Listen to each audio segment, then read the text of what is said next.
Hey guys, DragonFanCDN on the camera and welcome back to another episode of Crossout.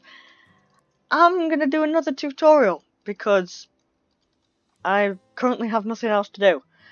But before we get started on this weapons tutorial, I'm going to just make a mention on this that I have a Discord server readily set up and I will at some point put it open to the public. It's just right now it's not particularly ready. I'll probably upload it in the next one for everyone to get on with because there's not much else to be done really. The server is ready, it's just I'm not ready to open it to all of you yet. It will be open soon, don't worry. It's not like I'm going to keep it from you forever, but I just wanted to tell you all that I do have a Discord server and it will be open soon. The link will be in the description at some point. I will open Discord servers up. It'll be in some of my next videos. Just wanted to put that out there because Phoenix has been asking if I have a Discord server.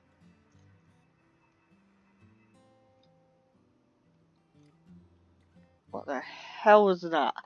Anyways, so yeah, I'm gonna start with this tutorial here. So this will be a weapons tutorial, as the title of the video suggests, and we're just gonna do like a quick tutorial on which weapons work and how to armor them and stuff like that. Well, we're just gonna be doing armoring. The next one will be like other things.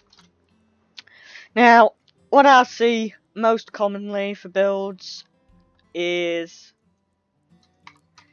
crap like this.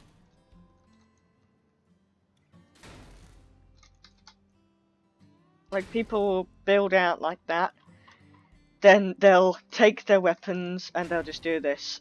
And it just... This is the most annoying thing that I've ever seen in my life, when someone does this with their weapons, right? Now, I might be thinking, hey, those are good places to put the weapons. These are good places to put the weapons. But large platforms are not... You don't mount weapons on solid structure parts. The structure parts that you mount weapons on are things like this. Small buggy floor, buggy trunk, buggy floor, gun mount, radiator grille, buggy engine cover. You mount them on parts like this because they feature, in the parameters, they feature 90% of damage thing. It lets damage through, in other words. And that means that 90% damage goes through the part. In other words, and I'm going to actually display the difference here between different parts. If we're going to have a large platform there, and a buggy floor, same size, but with different durability in that.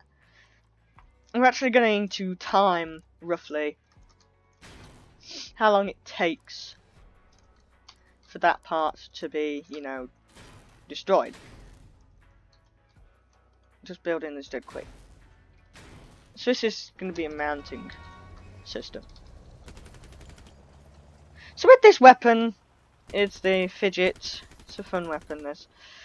Let's actually give it a good old test.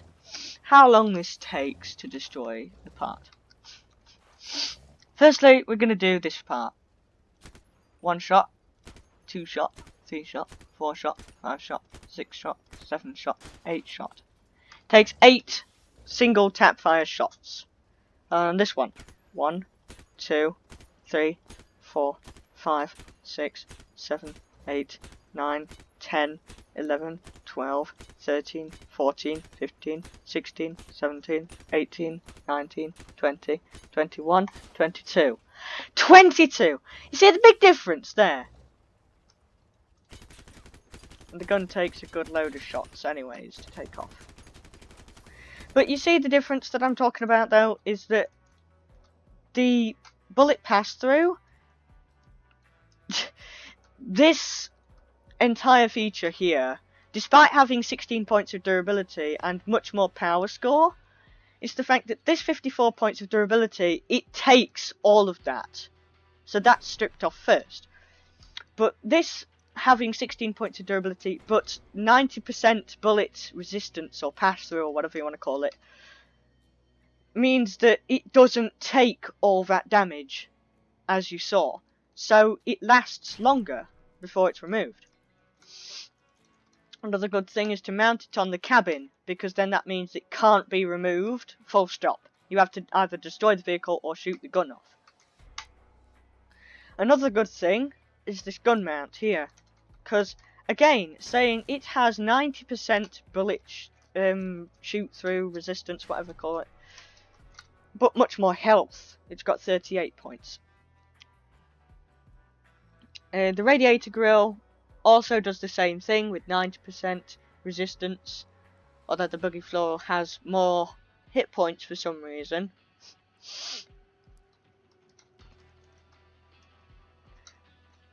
Another good thing to do is armoring weapons. There are many different ways of doing this, right? So get your gun. The most common method of doing this, for me personally, would just be to find the buggy step plate. I just have one there. Because, I mean, yeah, it's 8 points of durability, but that's 8 more points of durability before you can hit this weapon. But another good method is get a high durability part, like the digger's side, to put it there, and to ram the weapon right up. Then you got more durability, like 62 durability, before you can get through to this. But another good method, and one of the more common methods for clan war builds and that, is to do something like this. So you got 216 points of durability, and they'll move the weapon back, somewhere like that, which creates the augmentation of spaced armor. The weapon can still fire relatively well,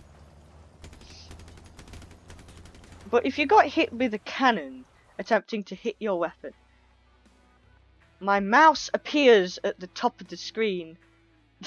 Hi mouse, get out of it.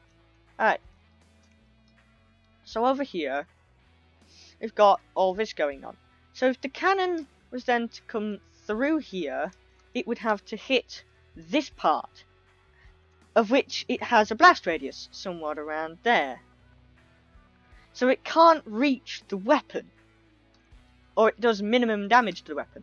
Meaning, even if this got hit with the blast radius, that means that blast radius wouldn't deal damage to this weapon, or minimum damage to this weapon, which is a clan war tactic that I find really good, because just the ability to avoid cannons and avoid normal firearms, because you come up to someone and you're just like, hey, I'm going to start shooting them with the firearms. You've got to get right close up to hit the gun, but then imagine trying to hit a gun past that. It takes a lot of damage to get past that. It also means that you've got quite a lot of shooting ability right up to there, look.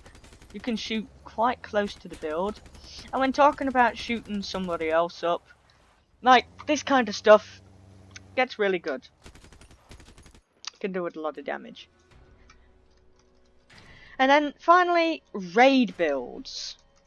Raid builds usually come with this glorious, what does goodness even mean? Glorious system here, where you literally just build a tower.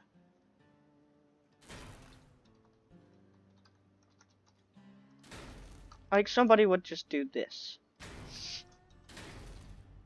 And then at the top here, you would have gun mounts coming out across the side, something like this.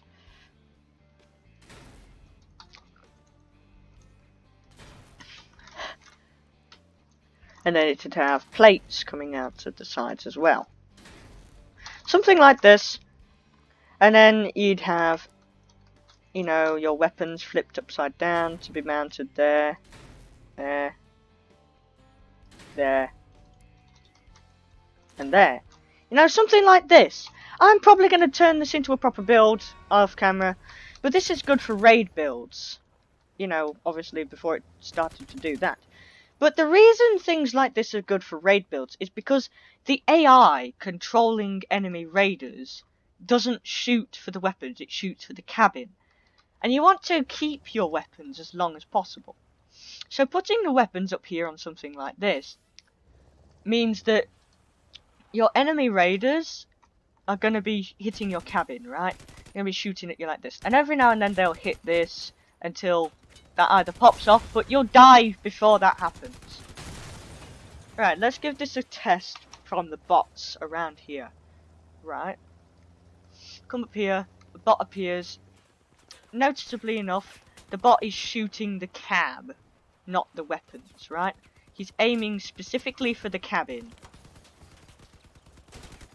And then you could just bombard them from above. To show this even better, I'm gonna make it so that I don't... Okay, ignore that! No, not again. Yeah, just pretend that didn't happen. Right, so we're gonna... No! You have got to be kidding me. Okay, let's test it on a friend here. Watch him shoot from my cab instead. See? He's shooting at the cabin. Mind you, this is controlled by bot as well.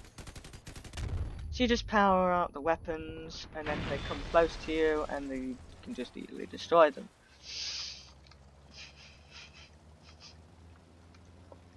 You wander about.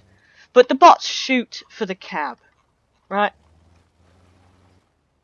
So they always shoot for the cabin. So this kind of protects your weapons without actually protecting your weapons. And then you can shoot at some other dude over here. This is another raid build, and a surprisingly good one too. That's technically another idea of a raid build. Just the entire idea, the weapons won't get shot off easily, unless the enemy is shooting up at you, in which case the only time they're ever going to get shot off is if they destroy those parts. And this is a very, very good tactic for raids. Just things like this, good raid build, you're pretty much done here. This is one of the better raid builds that the game's actually come up with. I love the game community, they do loads of fun things like this. And then essentially you just armour the vehicle up, blah blah blah blah. Put something like a radiator on it, I don't know, I don't have energy. Slap a radiator on the back.